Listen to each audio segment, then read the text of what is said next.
Chapter 5. Our Present Reality. It takes a lot of willpower to develop the activity of our consciousness because our consciousness is asleep. It may feel exhausting to bring the consciousness to present awareness and to direct it, to consciously observe. In the beginning, this requires a very rigorous, strong, tiring effort. If your spirituality is flaccid, weak, ephemeral, you just sort of float along through life, then you are working in the wrong way.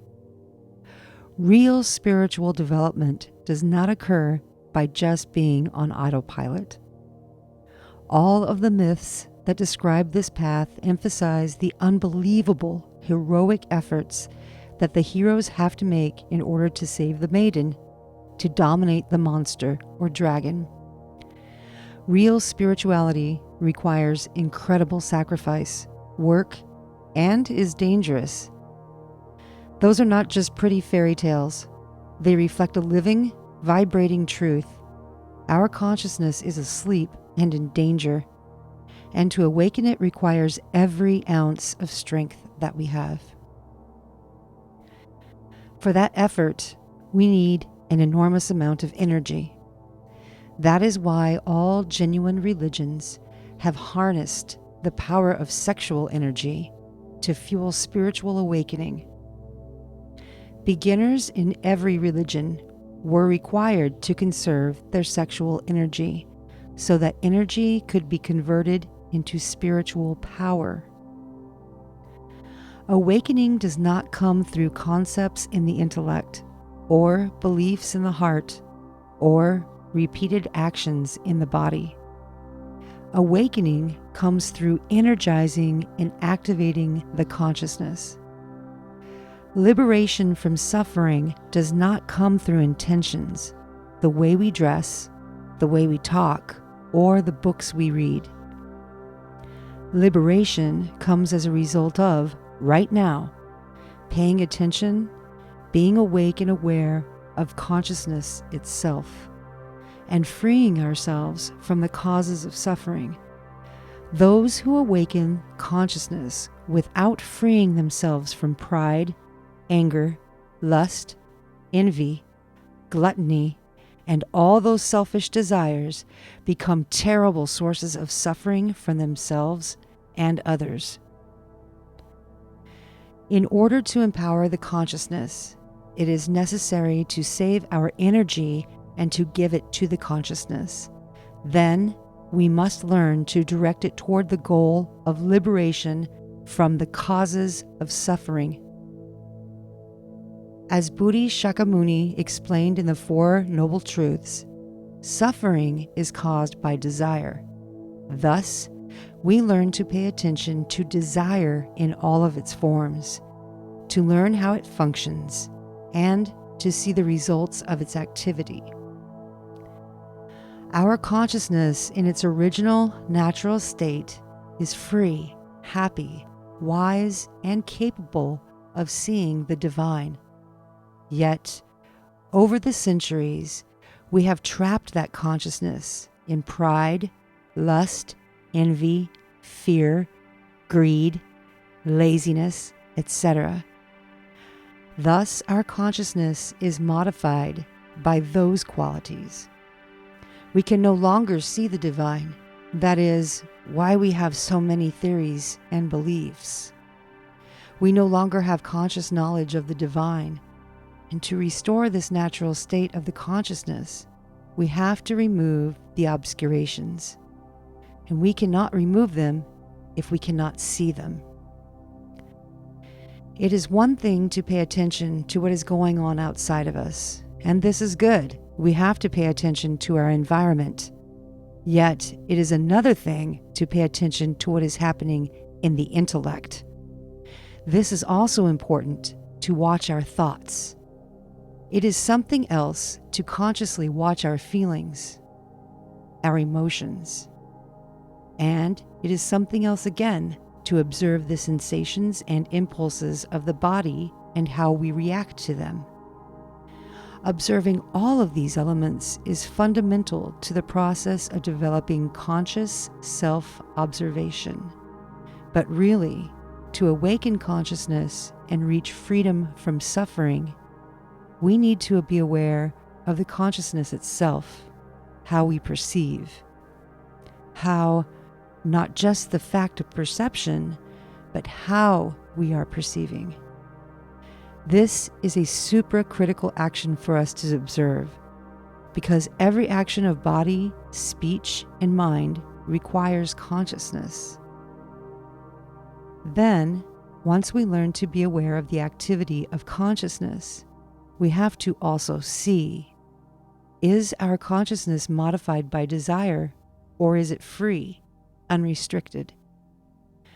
Most of the time, we have no idea what the motivations for our actions are because we are not paying attention. We are usually so overwhelmed with the surging chaos of thoughts, worries, concerns, fears, and desires that we have no self-cognizance in the midst of it. We are like a log tossed on a stormy sea. That stormy sea is our mind, and we are tossed about by all the surging wheels in our minds. Inside, we are experiencing a surging psychological chaos. Even when it subsides, we remain in psychological darkness without any real sense of why we are alive. To just go along with the circumstances of life, to just be tossed around by the competing desires within us, is to allow oneself to go down the drain, because really, everything on this planet, all of the energy, all of the forces are going down the drain. It is not hard to see it. Unfortunately, we do not want to see it. We prefer to avoid seeing the truth of what is happening in the world. If you want to be free from suffering and develop your fullest capacities, you cannot just sit back and relax and tell yourself that you are spiritual or okay and let the current of life take you. If you want to do that, it is your choice. But are you sure of where the current of life is going? When you consider the basic aspects of karma, which we have spoken about, and apply them to the world as a whole, you can see that all of the actions of humanity have set into motion a huge storm of energy driven by anger, greed, lust, jealousy, fear, gluttony, and more, whose results will be an unimaginable deepening of the suffering we are already enduring. It would be wise to learn how to escape this situation and to help others do the same. To incarnate wisdom, to become truly wise, we have to change, and change does not come by sitting back. Change comes through work, and not merely a little bit of effort, not just a few minutes a day, but a continual effort. Think about this example. You are shipwrecked, holding on to your log. That log is your life, your circumstances in life, that which keeps you afloat, your family, job, and situation. All of us, at any instant, right now, could lose everything because nothing in this world is stable. At any instant, everything we have could be taken away. If you do not believe me, ask somebody in any of the countries that has recently experienced a disaster or war. They will tell you that suddenly, from one moment to the next, everything you have relied upon is gone. None of us have any assurance that what we have now will be here tomorrow. Thus, we need to be serious about developing something we can rely upon, and that will not be outside of us, but inside of us. We are on this little raft of our life, and the current is taking us. How are we going to swim out of the whirlpool that is sucking the world into chaos? With all of that energy that is pulling on all of us, how will you get out of it? Are you truly going to sit on your log and read a book and expect that you will avoid pain and suffering? Do you sincerely expect that a religious belief will free you from your suffering? Have you not seen all the believers who suffer as much as non-believers? Do you know anyone who has been saved from suffering by a theory? Only action can save us from destruction.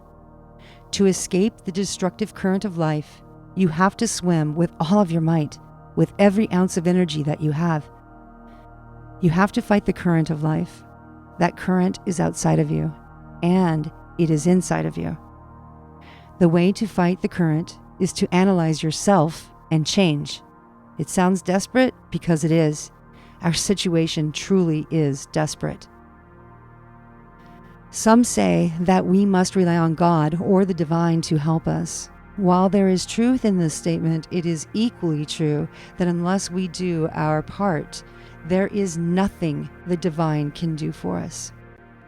For centuries, people have been praying for God to save them, yet they continue to suffer as always. Those who have transcended suffering had to work hard. As painful as it is to look at our life and feel the uncertainty and fear of losing what we have, it really is not a beneficial perspective because it is very selfish. Let us all open our eyes. Instead of looking at the little log that we are clutching onto with so much attachment and fear, open your eyes and look around, and you will see that you are surrounded by millions upon millions of people in the exact same situation. This is what is truly terrifying, horrifying. If you are really sincere, you will burst into tears. Because all of the people around you in the world are the people you have loved and who have loved you. They are your mothers and fathers, your sons and daughters, your brothers and sisters, your wives and husbands. We are all suffering and headed for more suffering, and this is what true spirituality exists for, as a way to change that. We put our situation into stark terms because this is our reality. We put it into stark terms not to encourage fear, nor to make us feel desperate, afraid, or worried, but because they're facts, and we must see the facts in order to have a chance to change them. It is not hard to see that the world is getting worse and civilization is on the edge of complete failure. All the energy humanity has been putting into motion for centuries is cascading into a whirlpool of degeneration and pain. Because of this, there are many people who give up on spirituality because they become hypnotized by fear, shame, and terror. They become overwhelmed, they defeat themselves, they feel it is too much for me, I can't handle it, it's too hard, I can't do it. Self-defeatism is a challenge opponent. Many use the words of spirituality to defeat themselves.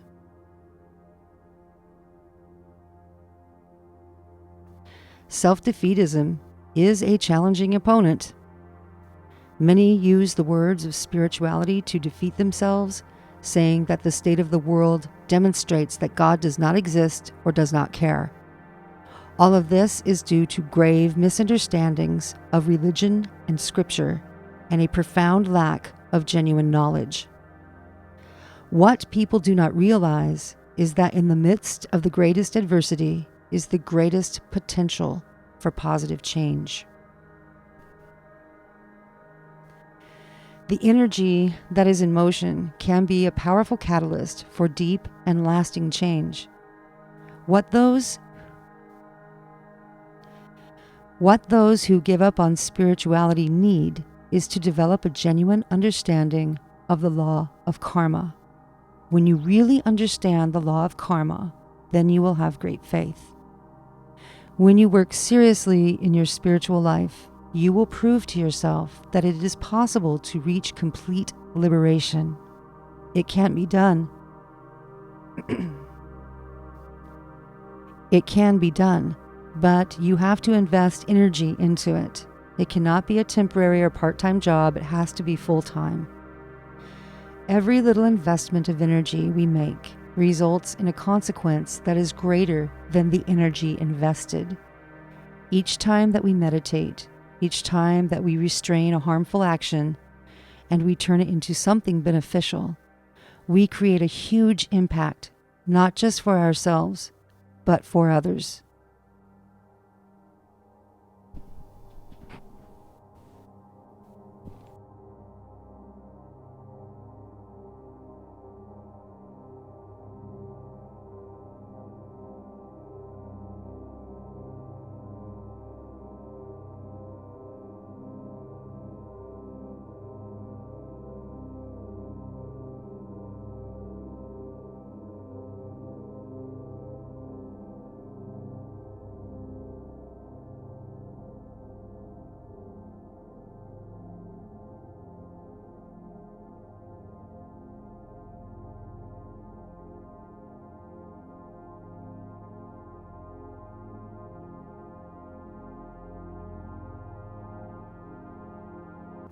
Self-defeatism is a challenging opponent. Many use the words of spirituality to defeat themselves, saying that the state of the world demonstrates that God does not exist or does not care. All of this is due to grave misunderstandings of religion and scripture and a profound lack of genuine knowledge. What people do not realize is that in the midst of the greatest adversity is the greatest potential for positive change. The energy that is in motion can be a powerful catalyst for deep and lasting change. What those who give up on spirituality need is to develop a genuine understanding of the law of karma. When you really understand the law of karma, then you will have great faith. When you work seriously in your spiritual life, you will prove to yourself that it is possible to reach complete liberation. It can be done, but you have to invest energy into it. It cannot be a temporary or part-time job. It has to be full-time. Every little investment of energy we make results in a consequence that is greater than the energy invested. Each time that we meditate, each time that we restrain a harmful action and we turn it into something beneficial, we create a huge impact, not just for ourselves, but for others.